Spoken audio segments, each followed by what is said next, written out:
Namasté, bonjour à tous. J'espère que vous allez bien. Je reviens vers vous aujourd'hui pour découvrir avec vous la météo énergétique du mois de novembre 2023. Écoutez le message des cartes, les conseils des guides et des oracles pour nous aider à traverser et à vivre ce mois de novembre de la plus belle des façons, de la manière la plus harmonieuse possible, en essayant de trouver aussi du sens à ce que nous avons à vivre. Il est évident que les énergies de cette fin d'année ne sont pas faciles, ni à l'intérieur ni à l'extérieur. On est beaucoup bousculé, on est mis face à nous-mêmes, et quand on voit l'état du monde, finalement ce qui est à l'intérieur est un peu comme ce qui est à l'extérieur. C'est une manière de regarder simplement et de réaliser que il y a beaucoup de choses qui remontent à la surface pour permettre, pour qu'on puisse finalement les évacuer, les libérer.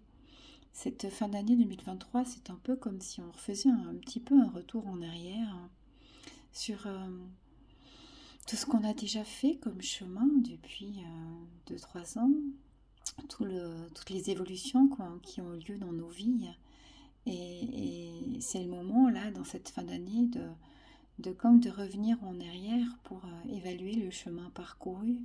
Il y a des remontées comme ça au niveau des blessures, au niveau des mémoires, parfois au niveau karmique, qui viennent nous permettre de voir qu'est-ce qui reste encore peut-être aussi à harmoniser ou à libérer dans nos vies pour débuter un tout nouveau cycle libre et lumineux en 2024. Alors la dernière pleine lune dans l'axe Taureau-Scorpion a été très engageante, avec des conflits entre les planètes, des tensions. La nouvelle lune précédente, au mois d'octobre déjà, avait déjà été plutôt remuante, et celle qui s'en vient le 13 novembre semble tout aussi source d'introspection et de réactivité exacerbée. Donc le plus simple, c'est d'observer et de prendre les choses au jour le jour, un pas après l'autre. L'idée de ces vidéos, c'est pas de dire l'avenir et de tracer le chemin pour le mois de novembre 2023, mais plutôt d'essayer d'amener une compréhension, un regard plus éclairé sur ce que nous pourrons avoir à vivre. C'est toujours intéressant parfois de réécouter les vidéos plutôt en fin de mois pour donner aussi du sens et une nouvelle compréhension à ce que nous avons traversé tout au long du mois. Donc dans cette vidéo, je reviens à mon premier amour. J'ai commencé ces vidéos avec le tarot des rêves de Gaïa pour connaître l'état d'être, les énergies qui sont actuelles, les défis à relever, les soutiens à disposition, mais aussi les conseils que peut nous donner le tarot. Ce tarot magnifique de Ravin Phelan qui est un tarot particulier puisqu'il possède 25 arcanes majeures. J'en ai déjà souvent parlé, donc je ne vais pas revenir là-dessus. Vous pourrez le découvrir si ça vous intéresse. Et comme vous pouvez voir, il y a vraiment un livret d'explications qui est vraiment très complet, très détaillé, et qui permet de faire un beau chemin d'évolution et d'introspection quand c'est nécessaire. Et puis pour ce mois de novembre, au niveau des oracles, celui qui s'est imposé à moi, c'est les forces de guérison. Ces cartes de visualisation magnifiques d'Anna Stark qui sont vraiment un bel accompagnement aussi dans notre évolution et dans plus de sagesse dans nos vies. Alors sans plus tarder, nous allons commencer avec 4 premières cartes du tarot pour venir poser un petit peu déjà l'ambiance, l'état des énergies, l'état de notre être actuel, ce qui nous habite. Qu'est-ce qui se vit actuellement, qu'on en ait conscience ou pas, en ce début de mois de novembre, en sachant que c'est un tirage qui est général, chacun pourra se sentir plus ou moins concerné. Le motif de papier, ça ne va pas le faire. Pourra se sentir plus ou moins concerné par ces messages, mais l'idée c'est de trouver peut-être juste retenir un mot, une énergie qui pourra vous permettre de donner plus de sens ou plus d'éclairage, un meilleur éclairage, une meilleure compréhension sur ce que vous traversez, ce que vous vivez chacun dans vos vies individuellement et ce qui se passe aussi au niveau planétaire. Alors, on va garder 3 cartes puisque ça a l'air de s'inspirer comme ça. Donc, une première carte, une arcane majeure, la 11, qui correspond à la guérison. Une deuxième carte, le 7 de terre, magnifique carte avec les chakras et l'arbre de vie incarné, le serpent de la Kundalini aussi. Et puis, encore une carte de terre, puisqu'il s'agit du 10 de terre. Alors, on voit que dans ces cartes, le lien à la terre est important, l'énergie aussi qui nous habite. Avec la guérison, on a bien sûr la caducée, mais c'est le bâton de la caducée, mais non, on a le serpent qu'on retrouve dans deux de ces cartes. Et ce lien vraiment avec tout ce vert à la terre. Et dans ce que je ressens de ces 3 premières cartes, on va un petit peu les analyser individuellement et puis les assembler dans un deuxième temps. Mais c'est vraiment, je ressens beaucoup non seulement de guérison, comme l'indique la carte, mais le moyen d'y accéder avec beaucoup de clés qui sont à notre disposition. Ces entrelacs, ces clés magiques, l'étoile de David, je perçois aussi la Kabbale, les centres énergétiques, les quatre saisons de l'arbre de vie, et puis cette sagesse et cette connexion à la nature, avec cette innocence de la biche à l'arrière et le masque qui s'enlève.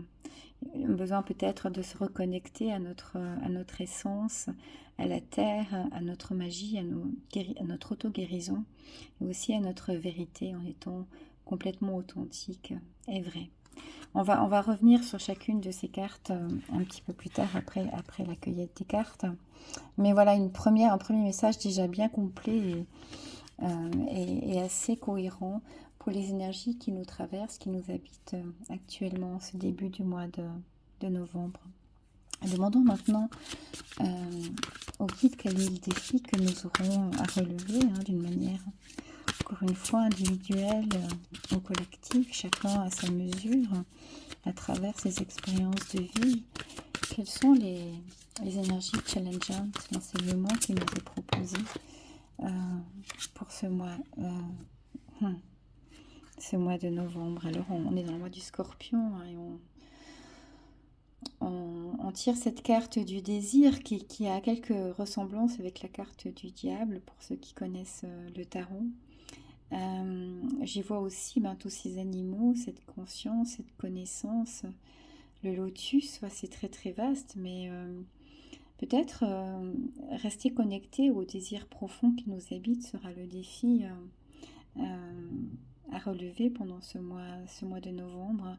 J'y vois aussi cette lumière qui éclaire de la sagesse, à la fois de la sagesse extérieure, mais de la sagesse intérieure.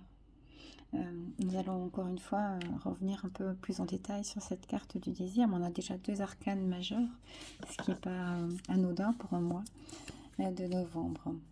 Ensuite, quel est le soutien sur lequel nous pourrons compter, quelles sont ces énergies qui vont nous booster et nous soutenir et nous porter s'il le faut parfois dans le courant du mois de novembre. Alors un mois vraiment puissant puisqu'il s'agit encore une fois d'une arcane majeure avec la carte 18 qui parle des pensées. Alors on y retrouve encore le pentacle, l'étoile à 5 branches. On y retrouve aussi ces aspects lumineux et sombres avec les masques. Peut-être que dans cette carte de la pensée, il sera important de prendre conscience aussi du pouvoir de nos pensées, du pouvoir créateur que sont nos pensées. Et dans le soutien, si on le prend comme une carte soutenante, de pouvoir comprendre aussi que nos prières, nos ressentis profonds et nos pensées, quand elles sont dirigées vers une cause qui nous tient à cœur ou vers notre plus grand épanouissement, elle peut créer aussi de la magie On va revenir encore une fois sur cette carte de la pensée qui a quand même un aspect un peu duel entre l'ombre et la nuit. Et enfin, une dernière carte du tarot, un dernier conseil du tarot des rêves de Gaïa pour nous guider et vivre au mieux ce mois de novembre 2023. Quel est un dernier conseil qu'on pourrait recevoir pour nous accompagner tout au long de ce mois à travers les différentes expériences que nous allons vivre chacun, encore une fois, dans notre intérieur ou extérieur, mais d'une manière parfois très différente, mais souvent avec quelques ponts et des énergies qui peuvent aussi être similaires dans la compréhension. Alors s'il vous plaît, juste un dernier conseil pour le mois de novembre 2023.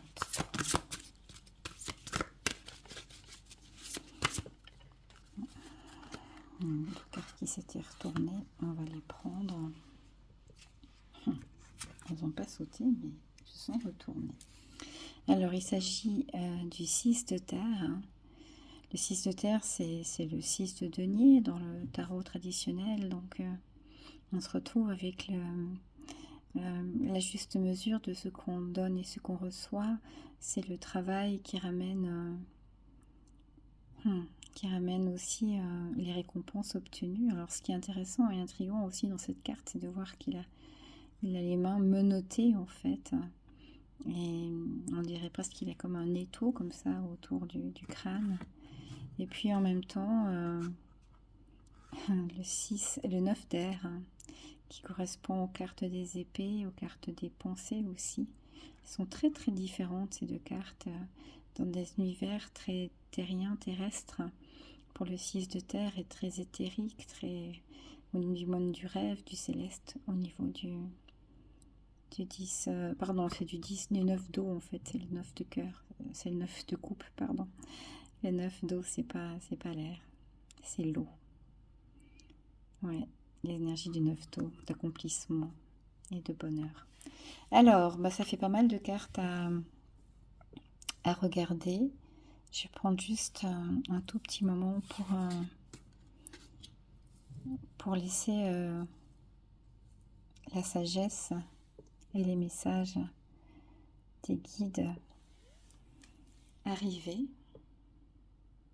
Alors si on revient au début pour parler de la première carte qui est en fait triple, avec 3 explications énergiques qui se complètent, je trouve parfaitement, et qui vient juste un petit peu nous redire un peu plus dans le détail ce qui est actuellement dans les énergies qui nous habitent, quel état d'être nous traversons et qu'est-ce qui nous est proposé. Alors je vais commencer avec la première carte de la guérison. Il s'agit bien sûr de libération, de tout ce qui est de purification, de transformation, de laisser les choses qui ne sont plus ajustées, de faire aussi cette démarche du pardon, hein, qui sous-entend de prendre sa part du conflit, du problème, etc., de l'expérience vécue compliquée, et de redonner surtout la part qui ne nous appartient pas à l'autre. Hein, le pardon, je prends ma part et je donne ta part. Je donne sa part à celui à qui elle appartient, à l'autre protagoniste, que ce soit une personne, une situation, un travail, etc. Donc il y a cette notion de réaliser que nous avons tous des blessures, qu'elles soient physiques, émotionnelles, psychologiques, parfois même spirituelles, mais que c'est le moment aujourd'hui de pardonner, de se pardonner et de guérir, de retrouver, de reconnecter finalement aux forces de guérison qui nous habitent pour pouvoir nous transcender. Elle représente vraiment cette carte, la nécessité de se reconnecter à la fois au corps, mais aussi à l'esprit, aux émotions, aux sentiments, pour écouter de ce qu'ils nous disent en fait, et travailler avec ça plutôt qu'aller contre.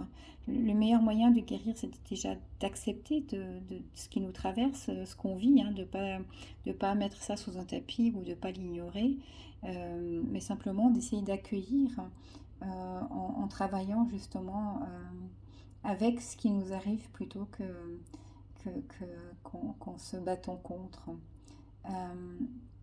C'est vraiment le moment de faire le point sur ce qui nous rend heureux et ce qui nous encombre encore comme je le disais tout à l'heure, dans ces énergies du mois de novembre, nous sommes tous invités encore, avec l'énergie du Scorpion aussi, à aller regarder un petit peu sous le tapis, hein, caché derrière l'ombre, qu'est-ce qui peut être encore évacué, libéré pour nous permettre de transcender notre vie et aller vers un demain meilleur.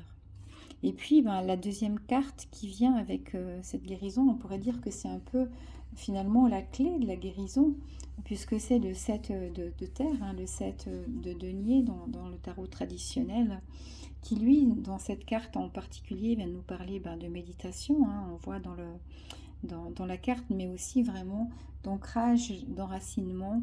L'ancrage étant cette présence à soi, à l'intérieur de soi, et l'enracinement, la connexion comme l'arbre, hein, dans la terre, à Gaïa. Il nous invite à reconnaître les cycles, et nous rentrons maintenant dans un cycle d'automne, d'introspection, hein, vers l'hiver, un cycle où nous sommes invités à revenir un tout petit peu plus à l'intérieur, après l'été, hein, toujours en automne, d'accepter ces changements et puis de permettre aussi finalement la purification. Cette carte, elle nous invite particulièrement à comprendre la connexion importante qu'on a avec la nature et avec ses cycles.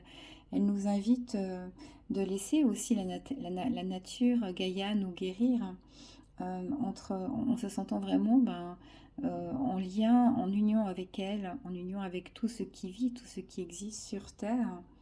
Cette connexion entre soi et le monde en général, de toute façon, prenant conscience que tout est relié et que tout a une influence et peut participer soit à augmenter nos problèmes, notre niveau de stress, soit au contraire à l'accompagner et à l'aider à résoudre finalement, tout ce qui n'est pas. Donc cette carte, elle nous invite vraiment à reconnecter un peu plus avec l'extérieur, avec le monde qui nous entoure et particulièrement avec la Terre. Elle nous invite aussi à réaliser l'importance de la méditation, en tout cas, quelle que soit la technique que vous utilisez, de faire le calme à l'intérieur de soi, de laisser de l'espace pour la guérison et la transformation, et aussi pour retrouver une paix et une union en soi avec nous et avec l'extérieur aussi. Et puis la dernière carte qui s'est invitée par rapport aux énergies ambiantes, je dirais que peut-être que c'est juste un peu finalement la finalité de ces deux autres cartes, puisque avec la carte 10, hein, la carte de la reine de denier, on va se retrouver avec la carte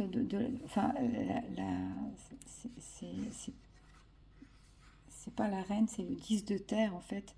C'est parce que je vois une femme, donc je suis attirée par l'énergie puissante de cette femme, mais qui représente pas la reine de denier, qui représente vraiment le 10 de denier, le 10 de terre, mais qui vient nous parler de synthèse en fait et d'harmonie.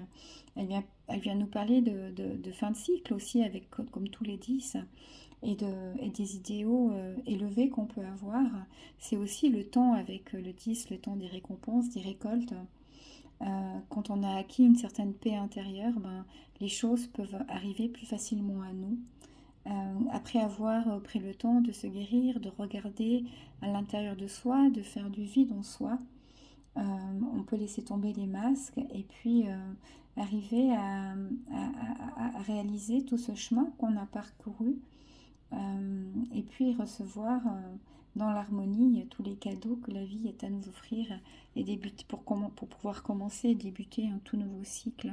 Cette carte, elle parle encore une fois de connexion aussi avec la terre, avec ce qui est, mais aussi de fin de cycle, finalement de recevoir tous les cadeaux de réalisation de soi qu'on aura pu traverser avec la guérison de la carte 11 et l'introspection du 7 de terre. Et pour moi, ces trois cartes, elles viennent vraiment nous parler des énergies actuelles qui nous demandent quand même d'être à la fois connectés à l'intérieur dans un espèce de temps, on va dire, d'introspection, mais aussi en étant complètement en union et connectés avec tout ce qui vit sur Terre et particulièrement avec la nature, qui est d'une grande aide actuellement pour nous accompagner dans ce chemin de libération et de transmutation des énergies dans lequel nous sommes actuellement invités. Continuons maintenant avec la carte qui nous parle des défis à relever pendant le courant du mois de novembre, avec cette carte arcane majeure 20 du désir, une carte qui parle de savoir ce qu'on veut, quels sont nos rêves, quelles sont nos ambitions et nos buts dans la vie, mais aussi quelle action allons-nous poser, quelles sont les énergies qu'on a à disposition pour pouvoir manifester finalement nos rêves, pouvoir aussi peut-être aussi prendre le temps de gestation, puisque nous savons qu'en rentrant dans une période plus froide, dans la période de l'hiver qui va bientôt arriver, c'est le moment de mettre ces graines en terre, donc de donner de l'importance à nos désirs, mais aussi de savoir prendre le temps de les laisser en gestation, de les laisser mûrir pour pouvoir aussi peut-être faire le tri de ce qui restera le plus ajusté pour nous à éclore au printemps. Ça parle aussi de faire le point entre toutes les choses qu'on a désirées et qui étaient peut-être aussi des illusions. Hein. Cette carte, elle nous parle vraiment de l'importance de sortir des illusions et aussi de rechercher des idéaux qui ne soient pas non plus complètement égoïstes, égocentrés, mais pour le plus grand bien de tous. Donc en fait, cette carte, à la fois, elle nous invite à faire du tri entre ce qui est vraiment cher à notre cœur, ce qui nous porte, ce qui nous fait grandir, quelles sont les motivations qui sont vraiment importantes pour nous, et elle nous invite à vraiment pas lâcher, à œuvrer pour pouvoir avoir l'ambition supplémentaire, suffisante pour pouvoir, et un petit supplément d'âme peut-être, pour pouvoir atteindre nos buts et y mettre toute l'énergie et le temps qu'il faut peut-être avoir pour pouvoir les réaliser. Cette carte, elle nous invite à ancrer ces désirs profonds dans la réalité, mais elle nous invite aussi à faire le tri entre ce qui est désir et illusion, qui est des choses que peut-être nous voulons sans savoir vraiment pourquoi, et qui ne sont pas indispensables à notre vie, mais qui nous détournent au contraire parfois de notre chemin de vie. Il faut savoir aussi accepter de laisser parfois de côté certaines choses qui ne sont pas encore ajustées, qui ne peuvent pas se réaliser. Peut-être que ce n'est pas notre chemin, ou peut-être simplement que ce n'est pas le meilleur moment, ce n'est pas le bon timing divin.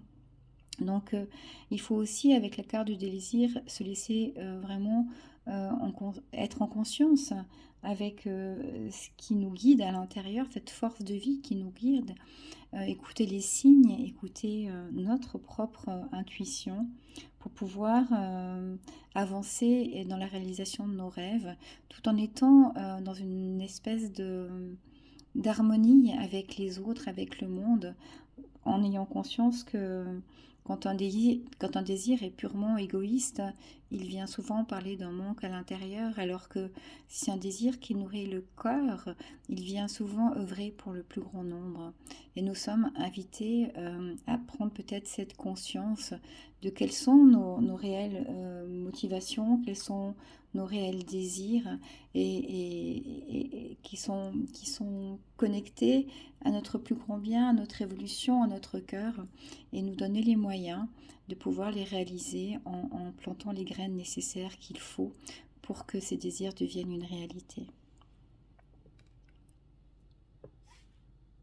Et puis tout naturellement, le conseil qui suit, dans des cartes, des messages des cartes, avec le soutien qu'on a à disposition, c'est de réaliser à quel point nos pensées sont créatrices, qu'elles créent la réalité, c'est la base de la conscience qui vont créer dans les réalités. Donc c'est un peu la suite de la carte du désir, c'est encore une arcane majeure, la 18 du tarot des rêves de Gaïa. Et puis cette carte, dans le soutien qu'on peut avoir pendant ce mois de novembre, comme c'est un mois quand même gouverné par les énergies du Scorpion, qui est très connu pour le côté intuitif, le côté aiguisé au niveau des perceptions et qui a l'habitude d'aller rechercher la lumière dans l'ombre, eh ben, ça sera intéressant aussi de comprendre, de porter attention finalement à nos pensées, aux pensées soit positives avec ce qu'elles vont engendrer, et aussi réaliser parfois le flot de pensées négatives, hein.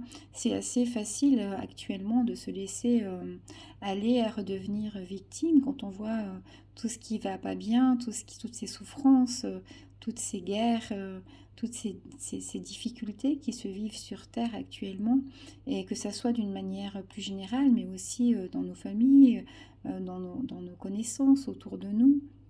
Parfois nous-mêmes, nous traversons des périodes qui sont difficiles, où rien ne semble plus vraiment fonctionner. Et puis c'est assez facile de sombrer dans des pensées négatives, dans des états d'esprit où on se repositionne en subissant la vie, en subissant la négativité extérieure. Et cette carte, elle nous rappelle de l'importance aussi de la loi universelle, de l'attraction, hein. L'énergie, elle va là où on porte l'attention. Donc si on favorise des pensées positives, des pensées élevantes qui vont permettre de réaliser et d'ancrer nos désirs, comme on l'a vu tout à l'heure dans la matière, ben, nous allons pouvoir avoir expérimenter d'autres situations de vie et un autre futur que si nous restions finalement à regarder tout ce qui ne va pas, à ressasser les problèmes, les difficultés, les douleurs, les pertes. Et puis ben, peut-être l'importance... le soutien qu'on a, c'est qu'on arrivera peut-être plus facilement, guidé et encouragé par les énergies du Scorpion, à faire la part des choses et à observer, parce que ça demande vraiment de l'introspection, c'est notre mental, avec cette espèce de chaos infernal qui l'entraîne, hein, dans nos pensées qui ne sont pas contrôlées, et pour réaliser que finalement... je pense, donc je suis. Et c'est Descartes qui affirmait cette citation. C'est un principe fondamental quand on comprend que nos pensées se réalisent dans la vie. Donc si on pense négative, si on pense que la vie est difficile, si on pense tout le temps à tout ce qui ne va pas, ben, clairement les choses vont sembler encore beaucoup plus difficiles et encore plus lourdes.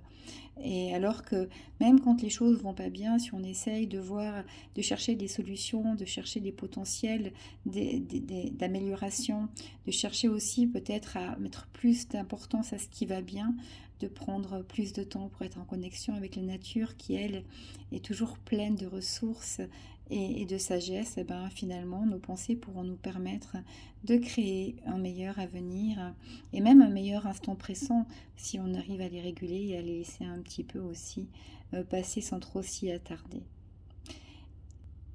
Je pense que vraiment avec cette carte de la pensée dans cette position de soutien, ça veut dire aussi certainement que on est dans une période où le voile est plus fin, hein, dans la période qui approche aussi le solstice d'hiver, autour de Samhain et de la Toussaint aujourd'hui, ce jour où je tourne cette vidéo. Donc la frontière entre les mondes est fine, le voile est de plus en plus fin dans cette période de l'année. Donc nos pensées auront encore plus de force pour se réaliser.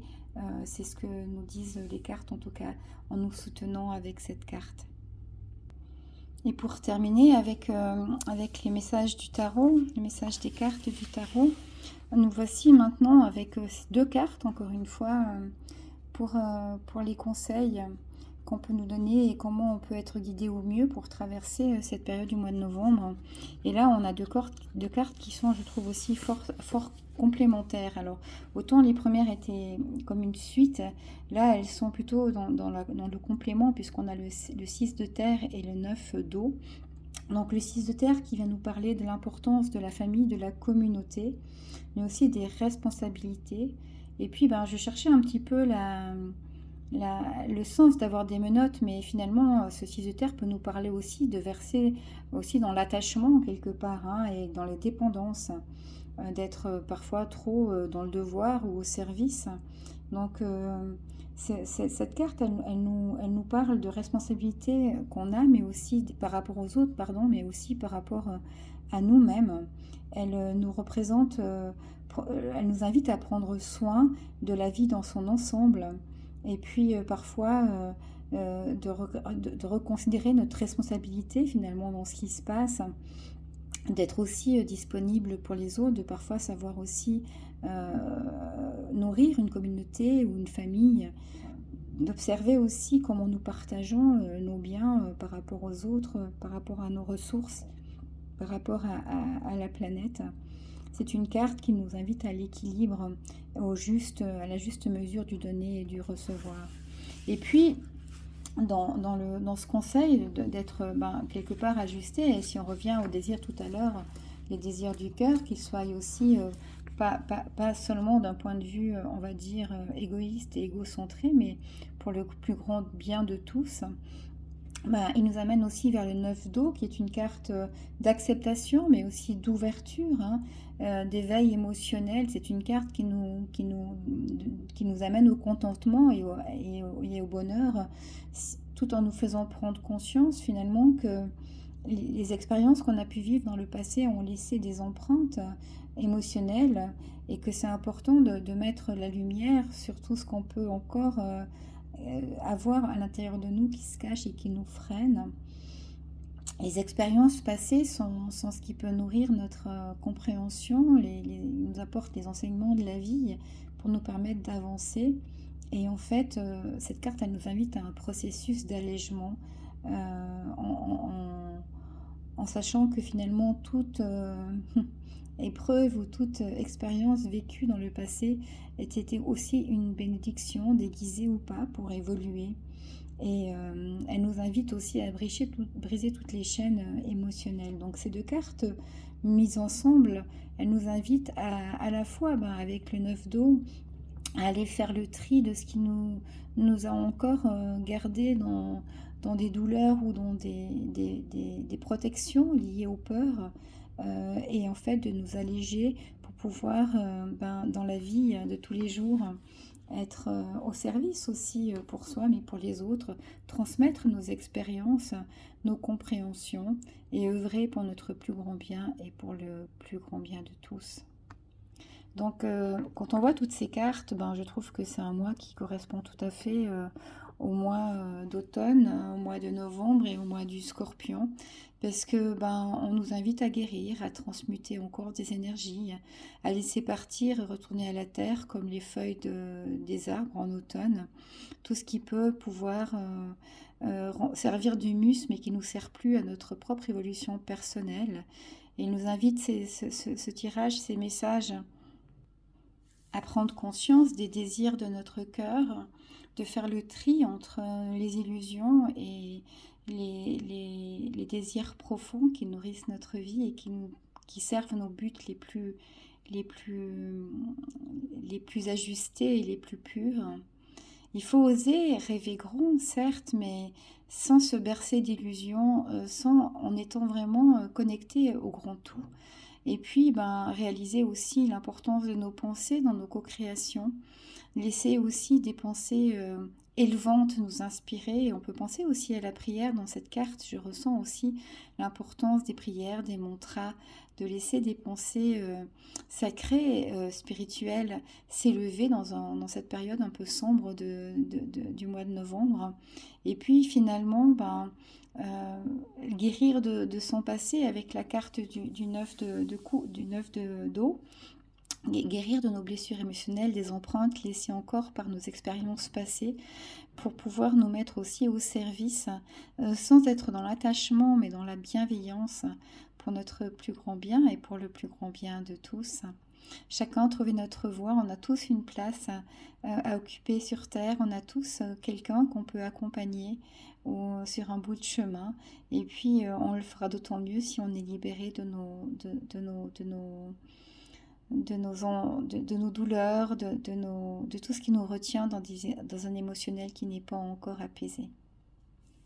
Et puis on va terminer ce tirage et ces messages avec une carte oracle, de l'oracle des forces de guérison. Alors, le temps que je le prenne, voilà, pas bien loin. Merci à tous les guides, merci aux cartes. Hop là, un petit peu trop. De nous donner un message, un peu une conclusion. Le message de l'oracle pour ce qu'on peut peut-être encore avoir besoin d'entendre. Ce qu'on a encore à savoir ou à comprendre. Hop là, elle est tombée par terre. Alors, le pouvoir personnel, magnifique, le tigre blanc. C'est une carte qui est pleine de vibrations et comme le sont souvent les cartes d'Anna Stark, elles ont un message qui est souvent très puissant, mais en elle-même, la carte et l'énergie de la carte, elle est déjà très forte. Et cette carte, elle nous parle d'être responsable finalement de nos actions et de récupérer notre pouvoir. Alors, je trouve que cette carte, elle conclut très très bien ce tirage du mois de novembre avec tout ce que le tarot nous a enseigné, en nous rappelant que nous sommes les seuls responsables de créer enfin, déjà, nous avons nos pouvoirs d'auto-guérison pour pouvoir nous libérer de tout ce qui est encore pas guéri à l'intérieur de soi, que ce soit émotionnel, physique, spirituel ou mental. Donc ça fait partie aussi de notre pouvoir d'auto-guérison. Les cartes nous ont parlé aussi de nous reconcentrer sur les désirs de notre cœur, sur l'importance de nos pensées. Donc tout ça fait partie vraiment du pouvoir que nous pouvons avoir pour pouvoir créer une vie meilleure, un monde meilleur. Et cette carte en particulier, elle nous parle aussi du pouvoir de nos émotions. Et puis qui peuvent justement, comme pour les pensées, finalement, c'est vraiment la complémentarité de la carte de la pensée, que nos émotions, si elles sont positives ou négatives, elles vont vraiment influencer ce qu'on va attirer, ce qu'on vibre, on l'attire.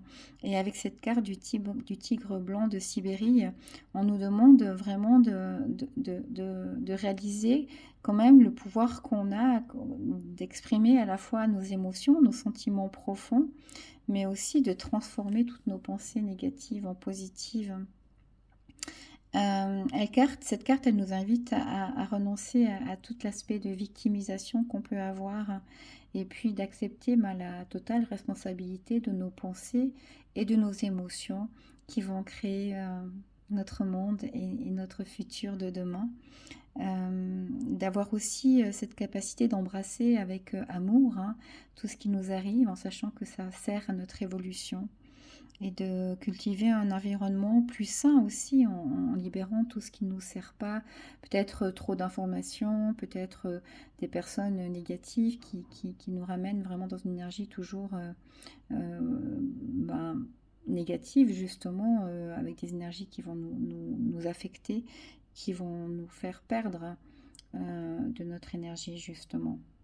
Et puis je vais juste vous lire simplement l'affirmation alors de la carte 21 du pouvoir personnel. Alors affirmation, je suis maintenant désireux et capable de rester dans mon propre pouvoir. Chaque expérience augmente mon amour, ma force et ma valeur personnelle. Voilà une parole très juste et déterminée avec cette carte qui nous rappelle que nous avons tous le pouvoir de co-créer notre vie, que nous sommes les créateurs de notre avenir avec nos pensées, avec nos émotions et aussi à travers nos actions. Moi, je vous souhaite le plus beau des mois de novembre possible.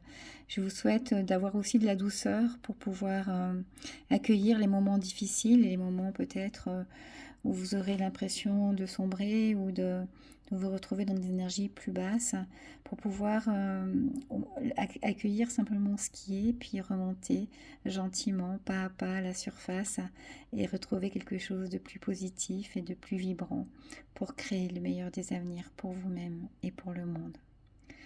Je vous souhaite un magnifique mois de novembre à chacun. Je vous embrasse du fond du cœur et je vous dis à bientôt. Namasté.